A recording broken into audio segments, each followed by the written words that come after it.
can still picture my grandma's cabinet full of all yeah. that Tupperware. Sure, yes. It was a time. And now I have a cabinet full of Tupperware at my place. That's right.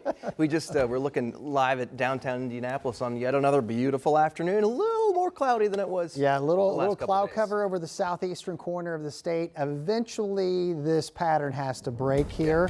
And that's kind of what our job is today, to kind of find that time. Let's start with this afternoon. Yeah, as you look down into Greensburg here, in Brown County as well, a little bit more low cloud cover, but not slowing down the warm up.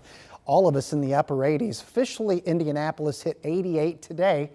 So our low temperatures are where they really should be for this time of year.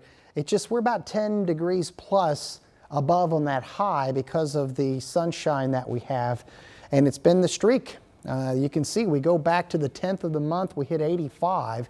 We've been in the 80s since, and we're going to tack on several more. So we've been in a stalled blocking pattern. That's why our weather has not changed drastically for several days now. Long range modeling hinting that that ridge that's provided the sunshine and the warmth starts to buckle back toward the west next week, and that we could get into a little more of a cooler, unsettled setup. And to get to that side of the cooler air, we may start to get into some rain chances, and probably our best chance we've had for quite a bit. Not tomorrow, by the way. For your Thursday planner, 60s in the morning, very comfortable. Noontime numbers at 80 degrees, and then we finish off the day right where we finished the last several, which is about near 90 degrees. So here's future track 13. Plenty of sunshine on deck tomorrow. Just a few of those clouds popping in the afternoon. Now, our high-res modeling as we get into Friday has trying to hint that we're going to have a little weak boundary approaching us in the afternoon.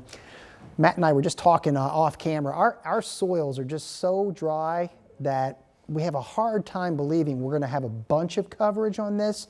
But along the boundary over the northern part of the state, we'll see if we can have just enough lift to overcome the drier air to squeeze out a shower or thunderstorm. As of right now, our forecast for the metro area for Operation Football is dry for Friday evening. We'll see if we need to adjust that as we get a little bit closer. I think the models are probably going to pick up on the drier air, kind of lower those chances. Operation Football Friday morning, Dom's going to be at Lawrence North. That's how we're going to kick off Friday for you.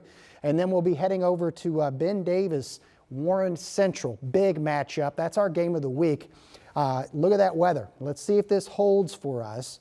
7-day forecast now. So we've got temperatures flirting with 90 into Saturday afternoon.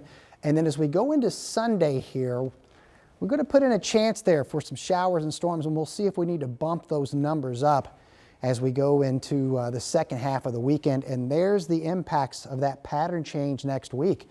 Temperatures start to drop down as well.